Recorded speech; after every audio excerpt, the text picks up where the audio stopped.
Aujourd'hui, on va dénoncer les propos nauséabonds de l'extrême méga giga ultra interstellaire giga intergalactique aux droites. Donc, il y a le nom de la juge qui a jugé Marine Le Pen qui a fuité. La juge qui a décidé de la peine d'inéligibilité pour Marine Le Pen est Bénédicte de Pertuis. Elle était devenue magistrate à 37 ans, inspirée par Eva Joly, ancienne magistrate et candidate à la présidentielle pour les écologistes. Mais vous inquiétez pas, son jugement est totalement neutre. Et du coup, cette juge est une personnalité publique et elle a fait le tour des médias, etc., etc. Donc on peut divulguer son identité puisqu'elle passe sur les plateaux TV. C'est normal. Mais il y a Sirène qui nous partage qu'ils subissent beaucoup de menaces. Affaire Le Pen. Nous avons diffusé un nom public et une photo publique qui font le tour des médias depuis 24 heures en donnant une information publique, citant la juge elle-même. Arrêtez de nous comparer à des meurtriers, c'est dans vos têtes, merci. Parce que du coup, le fait de dire le nom de la juge, qui est une ancienne candidate à l'élection présidentielle, donc c'est une personnalité publique connue, juste si tu dis ton nom, c'est un appel au harcèlement. Et la gauche se plaint. Signalé pour appel au harcèlement, l'extrême droite menace la justice française, la folie. Arrobase police nationale, hashtag Pharos. Nom, prénom, photo, c'est extrêmement dangereux. Mais c'est une personnalité publique. C'est comme si je montrais une photo de Cyprien et que je disais regardez, vous avez vu, c'est Cyprien Yoff. Oula, c'est du harcèlement. Bah non en fait.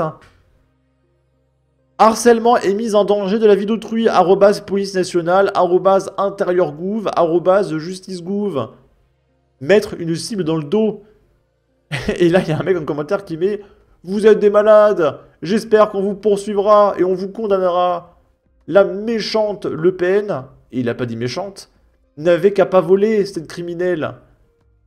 Alors, aux fleurs, je sais que c'est compliqué pour toi parce que tu as un quotient intellectuel de 2. La droite ne dit pas que le vol c'est bien. La droite, et même pas que les gens de droite, hein, on a fait une vidéo là, les électeurs de gauche vont aussi voter Marine Le Pen, alors partiellement, hein. Mais même les gens de gauche sont choqués. Pourquoi? C'est le deux poids deux mesures qui rend fou. On va le voir à la fin de cette vidéo, mais les gauchistes ont fait 350 000 fois pire, et eux n'ont aucune embrouille, aucune condamnation. Alors Marine Le Pen, on veut bien qu'elle rende l'argent, il n'y a pas de problème. Mais l'inéligibilité, quand on voit ce que font les autres élus, c'est du foutage de gueule, ni plus ni moins. C'est tout. Là, c'est Duval Philippe qui nous dit « Mais qui donc a pu lancer cette campagne de harcèlement contre Bénédicte de Pertuis ?» Et il cite Éric Tegner, Jordan Florentin de Frontières et Bruno Attal, qui disent « Bénédicte de Pertuis, la magistrate qui a fait condamner Marine Le Pen, est une admiratrice d'Eva Joly, ancienne élue d'extrême gauche. » C'est tout, en fait. Mais dire son nom-prénom, c'est du harcèlement. Et il faut se plaindre. Mais quelle bande de victimes, hein. Les mecs censurent des partis à 40% dans les sondages. Mais dire leur prénom, c'est du harcèlement. Mais comment tu peux être en même temps aussi violent et en même temps être à ce point une loque humaine, en fait? Ça n'a aucun sens. Normalement, quelqu'un d'aussi violent, c'est quelqu'un de solide, quoi. Qui est prêt à combattre et tout. Mais même pas, c'est des serpillères. Des victimes. Clémence Guettet qui nous dit « Alerte ! Les appels à la violence contre la magistrate qui a jugé Marine Le Pen sont graves. Les médias qui les relayent sont dangereux pour elle et pour tous les personnels de justice. L'extrême droite est une menace pour la République. » La meuf te dit ça le lendemain de la censure d'un parti à 11 millions d'électeurs. C'est le RN la menace pour la République. Florian qui nous dit « Aucun blessé, aucune poubelle brûlée. Par contre, les émeutes de Naël ont brûlé des écoles, des commissariats, des mairies. L'extrême gauche est le réel danger. Une magistrate d'extrême gauche qui juge Marine Le Pen si c'est pas politique. » Et du coup, maintenant, on va comparer, pour répondre aux gauchistes qui ont un quotient intellectuel de 2, pourquoi les gens sont scandalisés par ce qui se passe.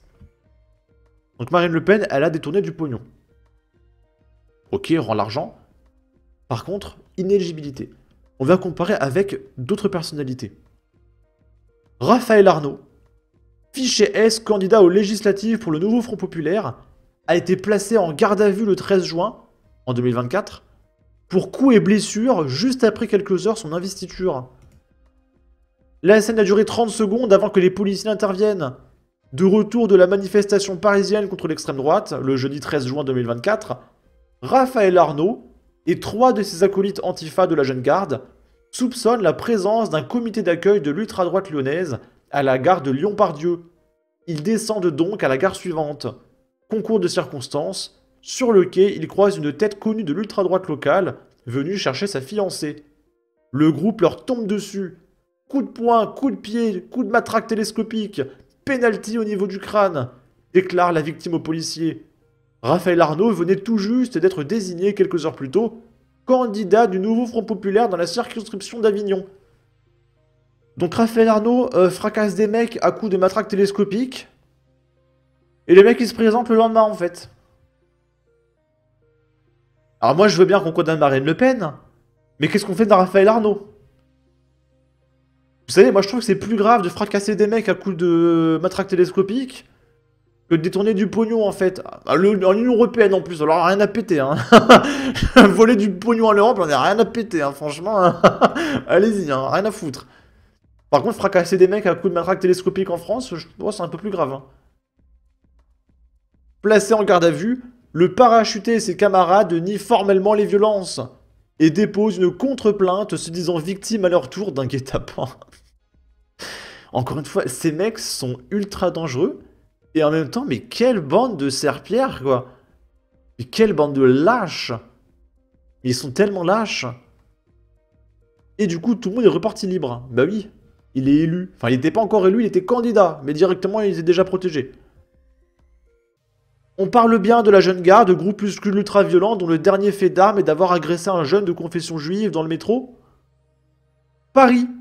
8 membres de la Jeune Garde, fondée par le candidat LFI Raphaël Arnaud, mis en examen pour une agression méchante. Et non, il est toujours là, hein, Raphaël Arnaud.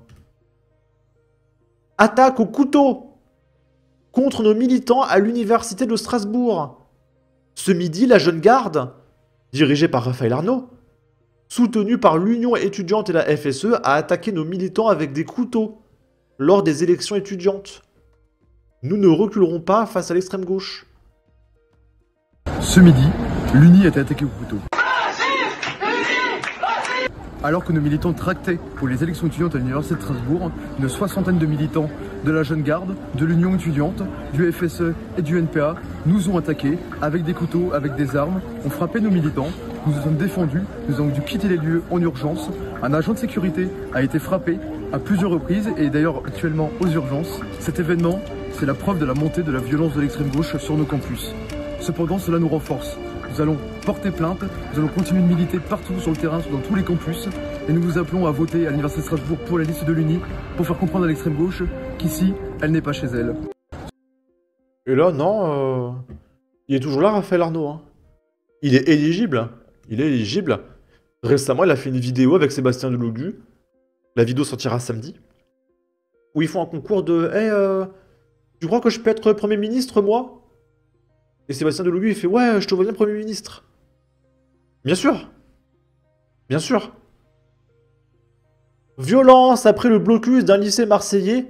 6 mois de prison avec sursis et 1000 € d'amende requis contre le député LFI Sébastien Delogu. Un procès qui était attendu ce mardi 7 janvier, Sébastien Delogu comparaissait devant le tribunal correctionnel de Marseille. Le député LFI des Bouches-du-Rhône est poursuivi pour des violences qu'il aurait commises durant le blocus d'un lycée lors des mobilisations contre la réforme des retraites en mai 2023. Le proviseur adjoint et une CPE du lycée Saint-Exupéry, situé dans le quartier nord de Marseille, ont accusé le député insoumis de leur avoir porté des coups de pied, alors que le ton commençait à monter entre la direction et les élèves. Donc avec des élèves à côté. Le député se défend de toute attaque. Si Sébastien Delogu a toujours nié ces accusations, expliquant s'être seulement interposé pour protéger l'intégrité physique des lycéens menacés par les membres de la direction de l'établissement, le procureur de la République a requis contre le député LFI 6 mois d'emprisonnement avec sursis et 1 000 € d'amende. Du coup, je sais pas si Sébastien avait un bracelet électronique. Je pense pas, en réalité. Flash! En flagrant délit d'achat de stupéfiants à un mineur, dans une station de métro parisienne, le député LFI Andy Carbrat a financé sa consommation avec de l'argent public. Il a effectué d'importants retraits en cash, souvent en pleine nuit, pour un montant dépassant les 13 000 €. Et Andy Carbrat est encore en poste. Hein. Là, actuellement, il est en cure de désintox, mais il est payé. Il est encore député. Je crois même qu'il vote. Il a une collègue qui vote à sa place. Donc le mec est en cure de désintox, après s'être shooté avec l'argent public, et il vote là, en ce moment. Et là, non, il n'y a pas de problème. Il se faisait également des virements sur son compte personnel. En août 2023, son compte AFM, avance de frais de mandat, présentait un solde négatif de 8 000 €, pourtant alimenté de 4 700 € chaque mois par la trésorerie de l'Assemblée nationale. Près de 25 000 € restent non justifiés. Il admet avoir fait n'importe quoi et déclare concernant son addiction aux stupéfiants, comme beaucoup d'homos de ma génération, rien à foutre, je suis passé d'une pratique ponctuelle à une pratique addictive. Et c'est quoi le rapport avec le fait que tu sois homo? J'ai pas compris, on s'en fout. Donc voilà, ça c'est la LFI. Flash! Pierre-Alain Coutinho, ancien candidat de la France Insoumise, connu pour avoir pointé une gamine handicapée de 4 ans, serait au cœur d'un réseau pipoufile démantelé où des orgies étaient filmées avec de très jeunes gamins, dont des bébés. Et là, non, non, ça va.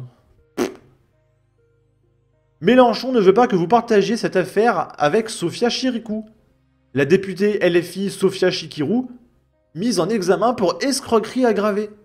Bah. Et du coup, là, on a un article du JDD. Une expertise comptable commandée par la justice a révélé que Sofia Chikirou s'était attribué la quasi-totalité des bénéfices générés par Mediascope lors de la campagne présidentielle de 2017, soit 64 000 € en 2016 et 65 000 € en 2017. Et du coup, est-ce que la LFI est interdite d'élection? Parce que là, c'est littéralement la même chose que le Rassemblement National. Il y a des tournements de pognon. Le rapport souligne également que Mediascope, présenté comme une coquille vide, ne fonctionnait que pendant les périodes électorales, n'ayant qu'un seul client et des ressources insuffisantes pour fournir les services qu'elle facturait, selon des conclusions rapportées par Le Monde. L'affaire avait pris de l'ampleur en 2018, après que la Commission nationale des comptes de campagne et des financements publics et la cellule française de renseignement financier... Mettez des virgules, j'arrive pas à respirer avaient fait des signalements au parquet de Paris, déclenchant une enquête préliminaire confiée à des juges d'instruction. Cette enquête a été marquée par des perquisitions médiatisées au siège du Parti de la France Insoumise, chez Jean-Luc Mélenchon, et plusieurs de ses collaborateurs, provoquant une vive réaction de la part du parti. Bien que les premières investigations semblaient écarter les accusations majeures, de nouvelles mises en examen ont suivi, notamment celle de Bastien Lachaud, député de la France Insoumise, pour prêt illicite de main-d'œuvre et escroquerie en septembre 2021. En février 2022, l'association L'Air du Peuple a également été mise en examen pour escroquerie aggravée et faux et usage de faux. Alors moi, je veux bien que vous partagiez cette vidéo et que vous demandiez aux députés de la France Insoumise qu'est-ce qu'on fait. Voilà, des criminels. Hein. Des mecs comme Sébastien Delogu, Raphaël Arnaud, Andy Carbrat, Pierre-Alain Coutinho, Sofia Chikirou. Qu'est-ce qu'on fait de tous ces gens? Et là, je vous ai montré 1%. Hein, je pourrais aller chercher Louis Boyard, qui a poussé un mec à mettre fin à un séjour. Je pourrais vous parler du mec qui a roulé sous stupéfiant et qui a refusé qu'on le teste. Parce que la démocratie, la liberté... Il est rentré chez lui, aucune amende. Qu'est-ce qu'on fait de ces gens-là, en fait? Et donc oui, quand tu vois tout ça et qu'à côté Marine Le Pen, elle se prend 5 ans d'inéligibilité, oui, foutage de gueule. Tout simplement. Sur ce, n'hésitez pas à donner votre avis, votre opinion, à partager, liker, commenter, ça aidera au référencement de la vidéo sur YouTube. Abonnez-vous, suivez-moi sur Twitter, prenez soin de vous, salut!